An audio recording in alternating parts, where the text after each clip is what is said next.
Olá pessoal, tudo bom? Eu sou o professor José Maurício, trazendo para vocês as aulas de engenharia de software e usabilidade. Nesse primeiro módulo, nossas videoaulas, nós vamos trazer um resumo, né, das primeiras 3 aulas, aula 1, 2 e 3.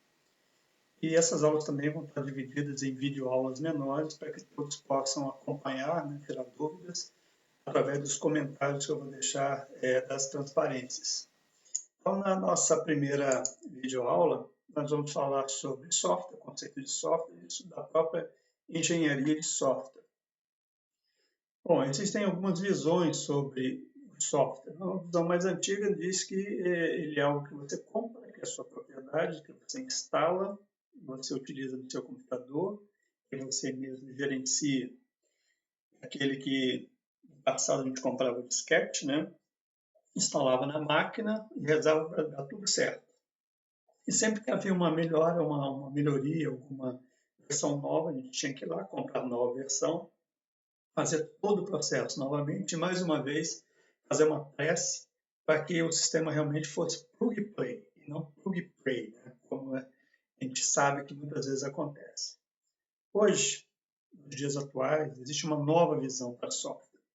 Nessa nova visão, nós consideramos a existência de uma grande rede, que se torna o carro-chefe, né, em termos de novos desenvolvimentos, que é a internet, e vai trazer também novos conceitos em termos de uso, em termos de usuário, em termos de eficiência, em termos de qualidade. Nós vamos ouvir vários termos aqui, várias definições novas, e traz também um conceito novo de internet, que é a Web 2, traz para nós o conceito de computação pervasiva, aquela que, onde o software é distribuído, não é mais uma propriedade nossa, nós utilizamos essas aplicações, o software necessariamente não está instalado em nosso dispositivo, em nosso computador, mas é residente em um servidor na internet, um servidor na nuvem, né? Aí vem novos conceitos como o cloud computing, né? A computação em nuvem.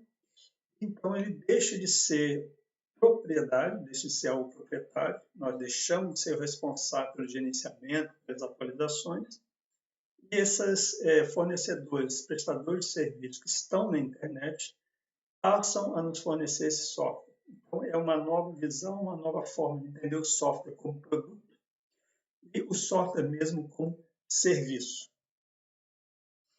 É claro que ao longo dos anos foram feitas várias mudanças, né?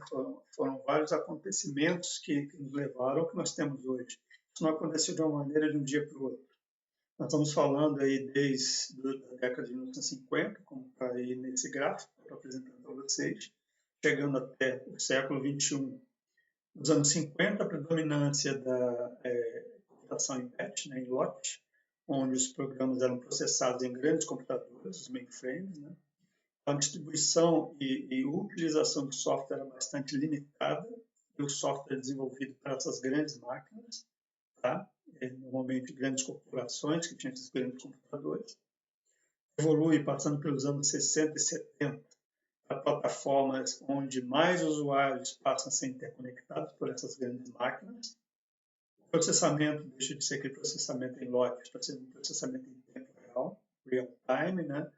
Onde há uma interação maior dos próprios usuários, as exigências são maiores em termos de processamento, o banco de dados passa a ser algo de visão permanente dentro das estruturas computacionais, e o software precisa se adaptar a essa nova realidade, esses avanços que vão acontecendo com o hardware. Já nos anos 70 para os anos 80, nós temos a predominância, né, de sistemas distribuídos, que são aqueles onde a inteligência dos mainframes começa a ser pulverizada em outras máquinas, em outros centros de processamento. Os computadores passam a ser dotados de mais memória, mais processadores, e então se introduz uma inteligência distribuída nessa rede aí, nessas conexões computacionais, né? Então, o software precisa também acompanhar isso. O desenvolvimento, um franco desenvolvimento do hardware, desenvolvimento de hardware de baixo custo, inclusive, que vai popularizando cada vez mais sistemas computacionais, E vem aí nos anos 70 para os anos 80 um impacto muito grande de consumo, que vai trazer ao software uma crise assim, em termos de desenvolvimento, em termos de acompanhar essa evolução muito grande. A gente vai ver isso mais para frente. Já dos anos 80 para os anos 2000, nós temos aí os sistemas distribuídos que continuam prevalecendo. Mais do que isso, a pulverização do processamento em sistemas com computadores desktops, os computadores pessoais, né, os PCs, passam a predominar a partir dos anos 80. Nos anos 82 e 83, o grande boom dessas máquinas aí. Nós também começamos a acompanhar o surgimento das primeiras redes de comunicação, que vão possibilitar a interconexão desses computadores à distância. Surgem aí tecnologias orientadas a objetos, em termos de desenvolvimento de sistemas, mas ainda não temos uma organização desses desenvolvimentos ainda. Há uma predominância ainda de sistemas especialistas que requerem aplicações, requerem softwares dedicados para aplicações dedicadas. Mas para os anos 2000, já para o século XXI, nós observamos o surgimento de novas redes, além das redes de computadores tradicionais, redes locais, redes de longa distância. Nós observamos o desenvolvimento de sistemas inteligentes, redes neurais artificiais, né? Desenvolvimento de computação paralela, computação em grade, principalmente a virtualização das aplicações com computação em nuvem. Então, o software vem passando desde os anos 50 para chegar no século XXI por várias mudanças, várias mutações, buscando se aproximar cada vez mais do usuário, daquele que utiliza, e acompanhar de uma maneira também mais eficiente o desenvolvimento da tecnologia em si. O software é um elemento do desenvolvimento da tecnologia da informação. Existem novas demandas, existem novas gerações de aplicações que são desenvolvidas a cada momento. É uma coisa bastante dinâmica, uma coisa bastante rápida hoje em termos de desenvolvimento. O software é conceitualmente um produto desenvolvido por profissionais que o desenvolvem, dão suporte a ele em termos de tempo. Lembrando que esses desenvolvimentos eles acontecem de uma maneira hoje bastante rápida, há uma exigência muito grande em termos de velocidade de desenvolvimento de novas aplicações, novas soluções, e assim há um envelhecimento muito grande também dos programas que passam a ser alterados, passam a ser melhorados, passam a sofrer alterações muito mais constantes. O software ele abrange desde esses executáveis, os computadores, até aqueles que interagem diretamente com os usuários, né? Sejam por aplicações de multimídia, como imagem, vídeos, filmes, música, etc. Nos permitem informações de várias formas, informações impressas, informações armazenadas em nuvem, informações digitalizadas, a digitalização de uma série de recursos, uma série de conteúdos. Portanto, hoje, o software ele é considerado produto e serviço, né? Porque ele é um veículo que nos fornece serviços de conectividade, serviços de conforto, de diversão, e também serve para distribuir novos softwares. Então, ele tem essa capacidade, né? Hoje nós temos softwares que vendem software, nós temos necessidades hoje em termos de economia, em termos de sociedade digitalizada, né? Que nos sempre leva a consumir software. Como produto, ele tem um potencial bastante grande em relação ao hardware, né? Vejam que há uma necessidade muito grande do casamento do software e do hardware. Não é possível a gente utilizar um hardware adequadamente se nós não tivermos um software que seja compatível. É claro que existe uma heterogeneidade de plataformas hoje, e o software ele deve atender essa heterogeneidade, né? E, propriamente, também aos avanços que vão acontecendo em termos de hardware. E, independente de estar no celular, independente de estar no computador desktop, mainframe, O objetivo do software é transformar dados em informação, produzir, gerenciar, adquirir, modificar, exibir informações que sejam úteis ao ser humano. Então, traduzir desde um simples bit até dados mais complexos em informações que sejam úteis, que tenham formas diferentes, podem ter graus de complexidade diferentes, mas que sejam úteis ao ser humano. Como o veículo de distribuição de produto, né, ele é a base, por exemplo, de controle de computadores. Nós sabemos que os sistemas operacionais que vêm embarcados em diversos tipos de computadores, os sistemas operacionais são um tipo de software, né?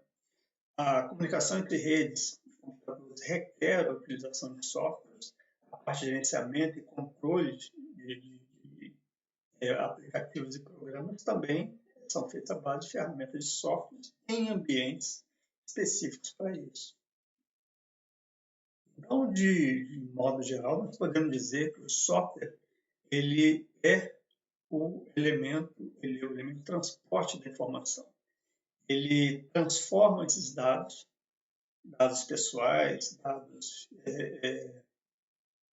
computacionais, seja de corporações, sejam eles dados financeiros, informações de saúde, etc., de modo que eles possam ser utilizados, sejam trabalhados, sejam processados dentro de um determinado contexto.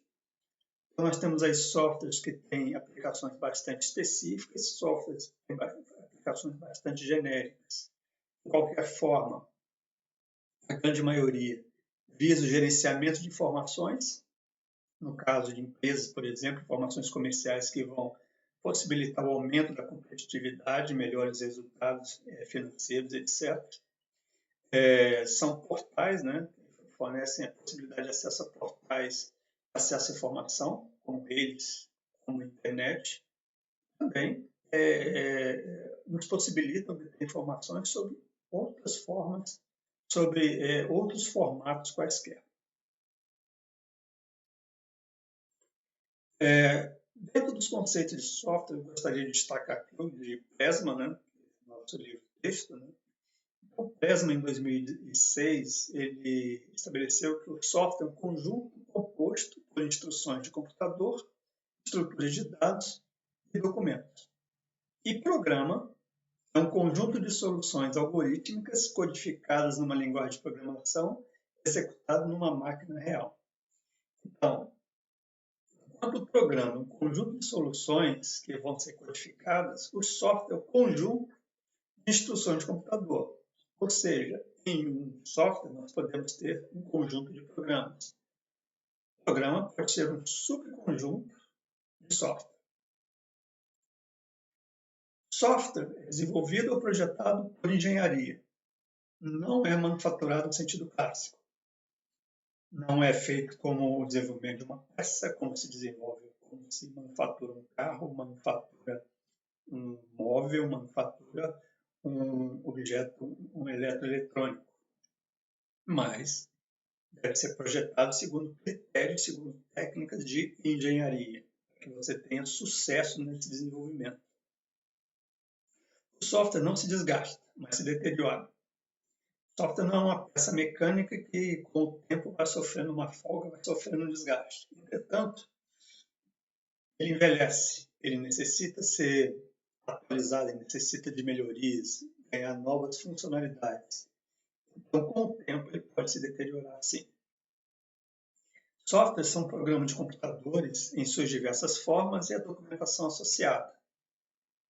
Então, software requer documento, requer registro. É um produto conceitual e lógico, é feito muitas vezes sob medida e utiliza estruturas existentes, componentes existentes. Requer documentação e requer conhecimento para ser desenvolvido. Nós temos softwares como produtos genéricos e produtos sob encomenda. Os produtos genéricos são aqueles ditos de prateleira, que são produzidos e vendidos aí no mercado. Aplicativos de folha de pagamento, softwares de aplicações de escritório, editores de texto, etc. Existem aqueles feitos sob encomenda, que são sistemas customizados para aplicações específicas, desenvolvidos para segmentos específicos de indústrias, para indústrias específicas, enfim, tem aplicações bastante restritas em termos de utilização. O software também apresenta algumas características, ou melhor, devem apresentar algumas características bastante importantes, que vão exprimir a sua qualidade interna e externa. Quais características seriam essas? Funcionalidade, confiabilidade, usabilidade, eficiência, manutenibilidade e portabilidade. A funcionalidade tem a ver com adequação do uso desse software, a forma eficiente e correta dele funcionar, que é a acurácia, interoperabilidade com outras aplicações e com o próprio hardware, a parte de segurança de acesso, que é bastante importante, ele deve ser feito em conformidade, ou seja, seguir padrões. A questão da confiabilidade tem a ver com a maturidade em termos de desenvolvimento, de segurança no desenvolvimento dele, a tolerância a falhas, no caso da ocorrência de falhas, a recuperação, a recuperabilidade, também devem ser feitos segundo padrões de conformidade. A usabilidade tem a ver com a forma de ele possibilitar o uso efetivo pelo usuário, ser inteligível, se entender o funcionamento dele, ele ser operacional, ser atrativo ao usuário, quer dizer, chamar a atenção do usuário, também estar de acordo com normas e com padrões técnicos em termos de desenvolvimento. A eficiência diz respeito a comportamento em relação ao tempo, ou seja, ele produzir resultados, ele dar resultados realmente que o cliente precisa, que o usuário precisa, fornecendo os recursos necessários e esses recursos estarem sempre disponíveis e tudo isso também atendendo à conformidade. Aspectos de manutenibilidade têm a ver com a possibilidade de se analisar melhorias, possibilitar modificações dessas melhorias ou busca de falhas e etc. Testes, verificação de funcionalidade a partir desses testes e atendendo também a conformidade. E a questão de portabilidade, a característica de portabilidade, ele ser adaptável às diversas plataformas, a capacidade para ser instalado em plataformas diferentes, coexistir com outras aplicações e outros sistemas já que sejam instalados, poder ser substituído, alterado sem prejudicar, sem criar grandes problemas a funcionalidade do sistema computacional como um todo, e também para atender normas e padrões de conformidade.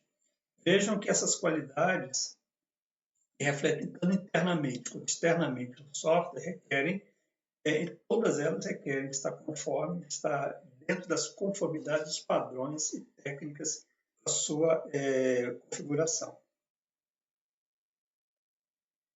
Dentre as dificuldades que nós poderíamos enumerar no desenvolvimento de software, nós podemos encontrar a questão do preço de valores. O desenvolvimento de produto de software é caro. Por que um produto pode ser caro? O que é um produto caro? O que é um produto barato? Quando a gente desenvolve um software, e isso requer mão de obra, isso requer conhecimento, isso requer esforço, nós devemos estabelecer tempo para execução, nós devemos estabelecer algumas metas que devem ser cumpridas. Uma vez que a gente não consiga cumprir essas metas, esse desenvolvimento começa a ficar caro. Se o tempo que a gente previa se torna maior, isso vai ter um custo maior. Se os recursos necessários não são suficientes, precisamos investir mais, o custo de desenvolvimento se torna maior. O tempo estimado, então, para o desenvolvimento de um produto de software, ele é crucial, esse custo, esse valor. E, normalmente, ele é subdimensionado, ou seja, o tempo para desenvolver acaba sendo superado, muitas vezes, na maioria das vezes. Os produtos, em consequência, devido a essas falhas de planejamento, dificilmente atingem o padrão de qualidade esperado. Então, a qualidade começa a ser afetada justamente pela falta de planejamento ou pelo desenvolvimento que passa a ser bastante prejudicado em função de tempo, em função de outras estimativas que não foram feitas. E o grau de desenvolvimento precisa ser medido, passo a passo, para a gente poder acompanhar o desenvolvimento desse software e saber se realmente a gente vai atingir o resultado que a gente espera. Muitas vezes, esse desenvolvimento a gente não consegue medir. Então, são aspectos para o desenvolvimento de software, para que o software chegue realmente a termo, que acabam se transformando em dificuldades que devem ser superadas. A única forma de se superar esse tipo de dificuldade, seja tempo, especificações, progresso de desenvolvimento, registros, cronograma, controle, estabelecer um projeto para desenvolvimento de software, então requer técnicas apuradas e requer utilização de padrões de execução. Então, as dificuldades com software, elas se transformaram assim num bloqueio que nos anos 70 se configurou no que se chamou de crise do software, software crisis. E era justamente essa dificuldade de desenvolver software com qualidade, dentro de prazo, tempo, com comprometimento em termos de qualidade, dentro das necessidades do público, né, com o crescimento da demanda, né? Então, essa falta de técnica, essa falta de padrão de desenvolvimento atrapalhou muito a validação desses novos softwares aí. A imaturidade da sociedade, né, da tecnologia, em termos de criação de novos softwares também, propiciou a existência de projetos de baixa qualidade, porque não era possível medir o que era feito, não era possível estimar o que era feito. O código também se tornava complexo, a manutenção desses softwares também se tornava complexo. Estouro do prazo, estouro de orçamento era uma coisa muito comum. Ou seja, mais da metade, de 50% a 80% dos softwares desenvolvidos não tinham ou não conseguiam apresentar as configurações que eram inicialmente desejadas pelos seus usuários, e mais de 90% tinha o custo final bem acima do que havia sido inicialmente previsto. Então, a crise do software, como eu havia comentado antes, nos anos 70 para os anos 80, foi um travamento, né, sobre a demanda, havia uma demanda muito grande, o hardware sofria assim, um desenvolvimento muito rápido, o desenvolvimento de novas plataformas, né, arquiteturas computacionais, arquiteturas de processadores, de memória, eram rapidamente desenvolvidas, cresciam em termos de capacidade, o software não acompanhava essa demanda. Essa crise ela veio realmente trazer vários problemas, como trouxe, né, à tona os problemas de estimativa de prazo de custo, e os profissionais que trabalhavam na área não conseguiam fazer com precisão. A produtividade, então, não acompanhava essa demanda, ou seja, o desenvolvimento e produção de novos softwares não acompanhavam essa demanda. Consequentemente, também, os prazos eram ultrapassados, que gerava um custo muito acima do previsto. Tudo isso contribuía de forma negativa. Além disso, não eram observados aspectos referentes à manutenção, reparos em termos de bugs, correção de bugs, isso também gerava custos bastante grandes quando problemas tinham que ser corrigidos.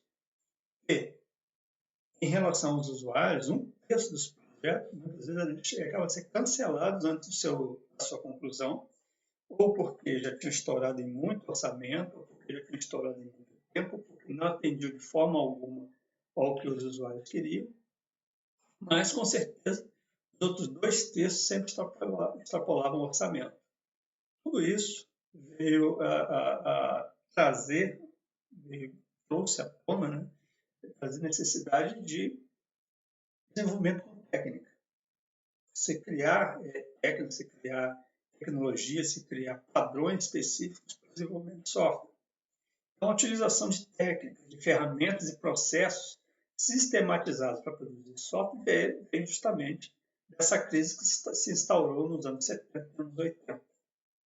Por outro lado, também, os profissionais precisavam ser treinados, precisavam ter um conjunto mínimo de conhecimentos e o desenvolvimento do pessoal, o treinamento pessoal para desenvolver software como deve ser feito, passou a ser um novo paradigma. Nessa época, final dos anos 60, já se falava sobre engenharia de software, mas nos anos 70 e anos 80 houve assim, o desenvolvimento dessa nova especialização, que foi a criação da engenharia de software e dos engenheiros desenvolvedores de software. Só para ilustrar que uma falha de software que pode gerar em termos de custo. Vejam que em 1996 havia um projeto europeu dos foguetes da linha Ariane. Então foram feitos vários lançamentos. Em 1996 o lançamento do foguete Ariane 5. Esse foguete ele explodiu 40 segundos após a decolagem, o que deu um prejuízo de mais ou menos 500 milhões de dólares. O que foi feito nesse Ariane 5 foi aproveitar um pacote de software de navegação chamado Sistema Referência Inicial SRI, da versão anterior, Ariane 4, que estava perfeito, que não continha erros. Esse módulo, esse pacote de software, foi colocado no Ariane 5. Só que essa improvisação, essa adaptação, fez com que esse sistema modificasse a trajetória do foguete, por causa de um funcionamento defeituoso. Ele mudou a trajetória do foguete, que causou rompimento de juntas mecânicas da estrutura do foguete e levou à ativação do sistema de autodestruição. Esse sistema ele era projetado de uma forma no Ariane 4. O Ariane 5 ele já tinha sofrido outras mudanças, outras melhorias.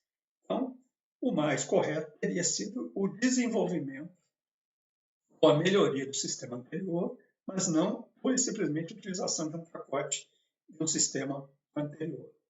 Vejam que falhas de software podem ser catastróficas, como foi o caso desse foguete, e 500 milhões de dólares é bastante dinheiro. Agora, imagine um sistema de uma empresa onde são feitas adaptações e a empresa deixa de faturar porque um sistema de cobrança, um sistema de emissão de nota fiscal, uma coisa bastante simples, foi adaptado por uma questão de tentativa de economia de custos. Então, para finalizar nosso primeiro bate-papo, essa primeira parte da nossa aula 1, eu trouxe para vocês aqui alguns top skills, são características dos engenheiros de software de hoje. Primeiro, capacidade de resolver problemas. O engenheiro de software ele não é o cara só que desenvolve, que conhece bem a linguagem de programação, conhece instruções. É aquele que está voltado para desenvolver soluções para resolver o problema do usuário. Segundo, eles têm que ser atentos aos detalhes. O engenheiro de software ele observa, ele verifica, ele atenta a detalhes e busca transmitir esse conhecimento, busca transmitir informações de uma maneira clara. Terceiro item, informação clara, trabalhar com informações claras. Está sempre lendo, está sempre aprendendo, está sempre se informando, está sempre se instruindo. É o continual learning, que é o item 4. Outro aspecto muito importante é o trabalho em grupo, teamwork.